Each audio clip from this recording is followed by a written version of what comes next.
আমাদের এই মুড়ি মাখার সাথেও জিলাপি চাই, এমনি খাওয়ার সময় জিলাপি চাই। জিলাপি ছাড়া আসলে আমাদের কুমিল্লাবাসীর রসনা তৃপ্ত হয় না যতক্ষণ পর্যন্ত টেবিলে ইফতারিতে জিলাপি না থাকে। কারিগর আমার এই জিলাপিটা করে উনি শুধু রমজান মাসের জন্য 1 মাসের জন্য আসেন। এই জিলাপিটার চাহিদাটা মানে অন্যরকম, ওনার হাতের হয়তো একটা যশ। তারপরে আমরা চেষ্টা করি এটাতে অনেকটা প্রাকৃতিক উপায়, এটাতে কিন্তু এক্সট্রা কোনো কালার টালার নাই। যে জিনিসটা হচ্ছে ফলের যে শিরা, এই শিরা থেকে কিন্তু এই জিনিসটা করা হয়।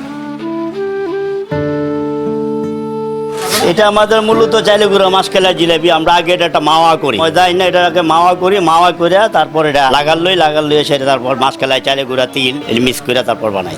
স্পেশালটাও আপনার চাইলে গুঁড়া মাসকালাই তিল বার্লি ঘি ওই ধরনের কিছু আইটেম দেওয়া বানাই। ওইটা বেশি 320 টাকা, এটা হলো 160 টাকা। কুমিল্লার নর্মাল জিলাপি চলে 200 টাকা কেজি। মূলত আমরাই একমাত্র বেশি 160 টাকা কেজি। এটাতে জাফরান, হ্যাঁ, ফলের শিরা দেওয়া হয়। আর যেটা হচ্ছে খামির তৈরি করে, যেটা ওটা তো এক ধরনের ময়দা থেকে তৈরি হয়। এটার ভিতরে যে স্পেশালিটা হচ্ছে এটার ভিতরে বিভিন্ন ধরনের মশলা উনি মিক্স করে একটা শিরা তৈরি করে। ওইটার জন্য এটার একটা বিশেষত্ব আছে, এটা চাহিদা আছে।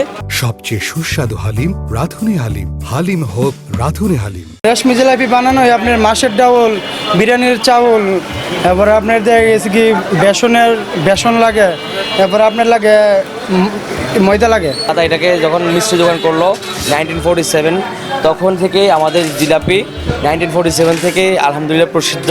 এখনও পর্যন্ত সবার আস্থা এবং ভরসায় আমরা আমাদের জিলাপির গুণগত মান রক্ষা করতে এখনও পারতেছি। স্পেশাল হচ্ছে কি এখানে হচ্ছে ইরানি জিলাপিটা পাওয়া যায়, যেটা অন্য কোথাও পাই নাই। এই জন্য ইরানি জিলাপিটা নেওয়ার জন্য আসলাম।